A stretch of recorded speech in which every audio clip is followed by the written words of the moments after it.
how do you What do you mean?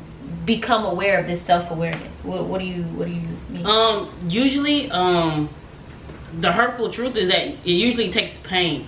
It takes for you to get to a point where you're sick and tired of being sick and tired, and it's like, okay, I'm dealing with the same thing, and it's different individuals I'm dealing with, and the only constant is me. That's true. So it's like, what am I doing that is causing this to repeatedly happen over and over and over again? And then, yeah, so now they're trying to, you know, they're not really realizing that they're having self-awareness. It's more, I'm trying to find a solution to get rid of this pain. And by doing so, you start analyzing yourself. You start realizing, okay, yeah, for some reason, I have, I'm in need, I need a lot of attention. And that puts a lot of pressure on my relationship, which also causes, you know, stress on the other person, and we end up falling apart. So why do I need that so much attention? What's like, why do I need that?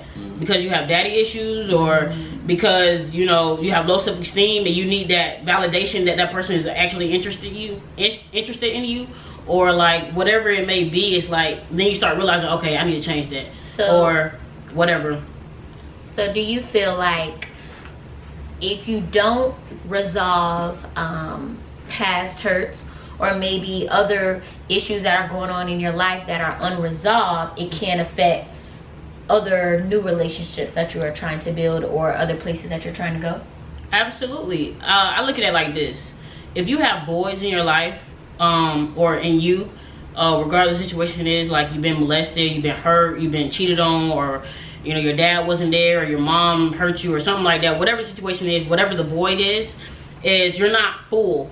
So when you come into a relationship and both of you guys have to put in or whatever, so it's one person, the other person, and each full person creates a half. So if you're pouring, the person's pouring themselves in the cup, which is the relationship, and you pouring yourself, you're not becoming a full glass. So it's like you're putting pressure on the relationship, and you're making the other person work harder because you have nothing to give. Yeah, you're not meeting your requirement.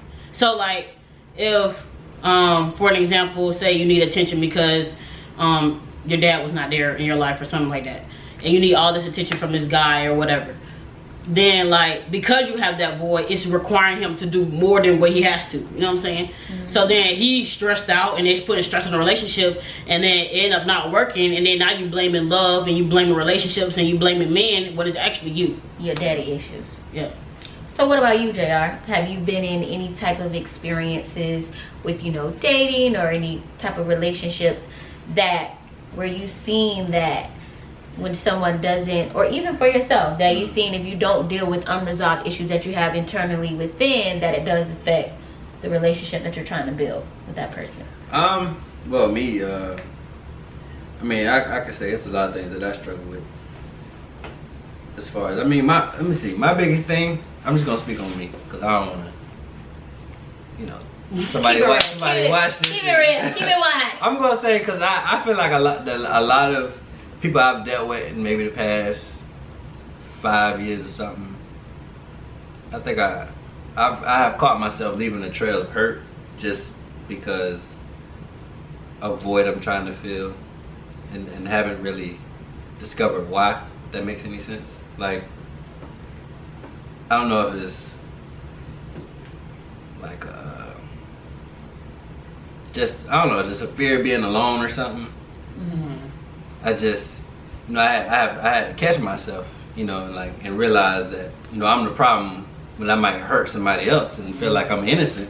You know, I just gotta realize that, you know, sometimes I'm the problem, and in the situation before it gets, you know, worse than what it already is. It's already bad that I know I don't brought this person along, and now I'm leaving a trail, and then they go to the next person, and it's like, yo, it's a cycle, and you don't even realize that you affect other people more than you think. Like, I was dealing with somebody else, actually. I feel like maybe she had the same problem that I had of, I guess, needing something in that moment, right? But knowing that you don't want that long term. So it's like I found myself doing the same exact things that I hated about that person.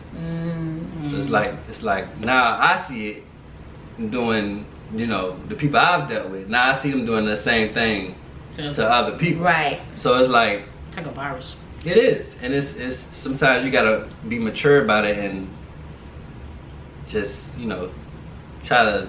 I mean, I don't even know how to fix it. Honestly, it's like I'm still growing personally, and you know, unfortunately, it's trial and error, and sometimes it takes experiences. Everybody learn differently, but like my mom always says, you know, you have to be careful because the very thing that you despise the most, you'll end up becoming, which is what you see in this situation here. Is like, okay, I don't like this, what happened in this situation, but then I find myself doing the same thing to somebody else, and you don't really realize it. Yeah. So it's like the what it was is it's like playing innocent in a situation. It's like what exactly this? It was like she would talk to you a certain way or something and make you feel like, okay, well maybe this is going somewhere, and then they just disappear. So like she kind of manipulated you. I wouldn't call it a manipulate. It was leading someone on, leading you on. I wouldn't even call it leading on, because I don't think she realized what she was doing. even though like even though she might not be aware of what she's doing, that doesn't change the act. So that's like true. She could be manipulated. You probably feel that she doesn't have the intent to do that. Yeah, like her intentions were good, but she's still doing it. You know what I'm saying? That's true. So I also feel like when we go looking for people or we're dating and stuff like that, it's funny how we find people that have the same void as we have. So instead of fixing ourselves, we want to find somebody that's on the same level, instead of somebody that's going to lift us up or like bring us out of that, stuff like that. So people be like, oh, okay, oh, your daddy not in your life? Oh yeah, you know, my daddy not in my life either, and blah blah blah, and we can relate. But it's like, yeah, it's still not gonna have it work. Right. You know what I'm saying? It's still not gonna work. So I think that's another thing that people do, instead of finding people that, you know, can find help people them. that are broken like them, and thinking, but then get mad because you're not getting the results you want. But think about it, you're dealing with somebody that's broken. So how can two broken people, you know, make something whole? I think they have an idea of the fact that what they don't like about each other, they feel like, well, since you don't like this and I don't like this, maybe we can work together, right? Try to figure out what's wrong or something. I think that could be the case. I never looked at it like that, but I think also people don't like confronting themselves, which is why a lot of people don't have self-awareness. And I think when they're dating or something like that, they find people with the same voice as them, so that person doesn't require from them. So if I have the same voice as you, if I'm a liar and you a liar, I ain't gonna require you to tell the truth. You know what I'm saying? Like, it's just it's like I ain't gonna require you to or I can understand you enough because I deal with the same thing, that's like I ain't gonna be hard on you. Like I ain't gonna be like, oh, you know, well, you know what happens, we all lie, or oh, this is like, no, because a person that don't lie, you drop the standard. So a person that, if you're dealing with somebody who don't lie or don't have the same void as you or something like that, they're gonna be hard on you. I'm like, why you lying? Why you this? And it's like, then you're gonna have to start facing yourself, and people don't like that, so they shut down. They distant from those type of people. That's true. Because it makes them see themselves. So they see something in you that they don't have.